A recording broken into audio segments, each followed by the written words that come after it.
গানিৰাম ৰাভা পাঠকপুৰ এজন জ্যেষ্ঠ নাগৰিক আৰু এই অঞ্চলৰ সামাজিক অনুষ্ঠানৰ লগত প্ৰায়বোৰ অনুষ্ঠানৰ লগতেই তেখেত জড়িত আছিল। মাজবাট পাঠকপুৰ সাহিত্য সভাৰ লগতো তেখেতে জড়িত আছিল। ইয়াত যেতিয়া আমি পাঠকপুৰ সাহিত্য সভা কৰোঁ তেখেত উপদেষ্টা আছিল আৰু গোটেই এতিয়ালৈকে তেখেতে পাঠকপুৰ সাহিত্য সভাৰ উপদেষ্টা আছিল। জ্যেষ্ঠ নাগৰিকৰো তেখেতে কাৰ্যনিৰ্বাহকৰ এজন সদস্য। তেখেতৰ জন্ম হৈছিল 1920 চনৰ জানুৱাৰী মাহৰ 1 তাৰিখে আৰু মৃত্যু হয় 10/1/25 চনত 2025 চনত মৃত্যু হয়। গতিকে তেখেতে এই অঞ্চলত সাংস্কৃতিক দিশতো এজন আগবঢ়া ব্যক্তি আছিলে।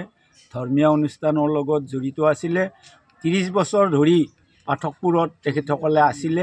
ইয়াৰ আগতেই বটাবাৰী গাঁৱত তেখেতসকলে বাস কৰিছিল, ৰৌতা বটাবাৰীত, আৰু তেখেতৰ জন্ম হৈছিল হৰিচিঙা অম্বা গাঁৱত।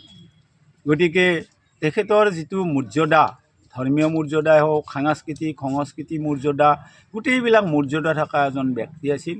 এই অঞ্চলৰ সকলো অনুষ্ঠানতেই তেখেতে জড়িত আছিল। আমাৰ পাঠকপুৰ সাহিত্য সভাৰ প্ৰতিষ্ঠাপক সভাপতি ভোগেশ্বৰ কলিতাদেৱ আছে।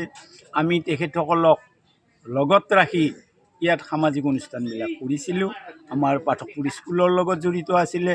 ইয়াত আমাৰ সাংস্কৃতিক সংঘ আছে, সেই সংঘৰ লগত আছে। আমি গোটেইবিলাকৰ লগতে তেখেতক এজন পুৰোধা ব্যক্তি হিচাপে লগ পাইছিলোঁ। আজি তেখেতৰ আদ্যশ্ৰাদ্ধৰ দিন। আজি এই আদ্যশ্ৰাদ্ধৰ দিনত আমি তেখেতক সুঁৱৰিছোঁ আৰু সাহিত্য সভাৰ ফালৰ পৰা তেখেতক কেইবাবাৰো সম্ভাষণ জনোৱা হৈছে।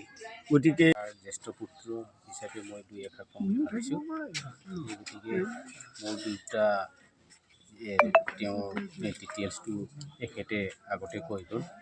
এই হিচাপত তেখেত লেখা পঢ়া নহ'লেও সাংস্কৃতিক বিভাগত চেষ্টা কৰি পেলাই যিমানখিনি আগুৱাই লৈ যাব পাৰিছিল সিমানখিনি লৈ গ'ল। তাৰ কাৰণে মোৰ দেউতাৰ কাৰণে বহুতখিনি অভাগী।